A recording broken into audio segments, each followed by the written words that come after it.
咁今日呢個視頻咧，我想同大家介紹一個檢測嘅，呢個叫做免疫細胞及幹細胞水平嗰個檢測咁樣嘅。咁呢個檢測咧，原本嗰個費用咧要8000蚊到㗎。咁我哋而家同某個機構咧就合作，咁佢哋俾咗個名額我哋，咁只需要唔使2000蚊到咧就可以檢嘅指標咁樣嘅。而當中咧呢系列嘅檢測咧，其實咧佢係想評估我哋身體嗰個免疫細胞啊，同埋造血細胞嗰個功能嘅。咁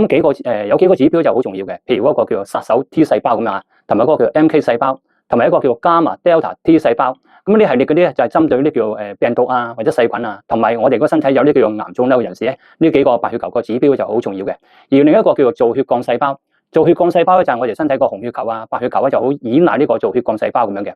而造血幹細胞咧，如果一位健康人士咧，佢平均咧應該有1億5千萬個單位咁樣嘅。但係如果有啲年紀老邁啊，又或者係身體功能比較差，甚至乎癌症人士咧，我哋檢測到佢嗰個造血幹細胞咧，只係啲8000萬啊至9000萬個單位嘅啫。而另外一個叫做自然殺手細胞啊，嗰個又叫做 MK 細胞咁樣。咁如果一位健康嘅人士咧，平均嚟講，佢應該有15億至20億嘅單位咁樣嘅。咁我亦都發覺，如果有啲癌症人士啊，又或者身體功能比較退化嘅人士咧，咁佢可能只係得8億啊、7億個單位嘅啫。咁所以呢個數據咧就可以追蹤到你當時咧嗰刻嘅健康狀況咁樣。咁適合邊一類人士嚟做呢個評估檢測咧？咁啊第一項咧就係真係癌症人士咧就好適合做呢個檢測噶啦。咁啊可以睇翻你嗰個免疫細胞啊，對付嗰個癌腫瘤嗰個能力，尤其是 MK 細胞啊、淋巴幹細胞啊、造血幹細胞咧，如果呢個數據唔合格咧，以一位癌症病人嚟講咧，佢嗰個預後咧就比較差啲嘅。而另一類咧就係如果當事人啊經常有傷風感冒啊，好容易有啲病毒感染咧，你都可以咧做下呢個檢測，睇下你個免疫細胞係咪個功能不足之下咧，可以有啲叫做咧提升翻你嗰個免疫機制咧，你可以及時啦，可以用翻營養補充品嚇做一個預後都好啲。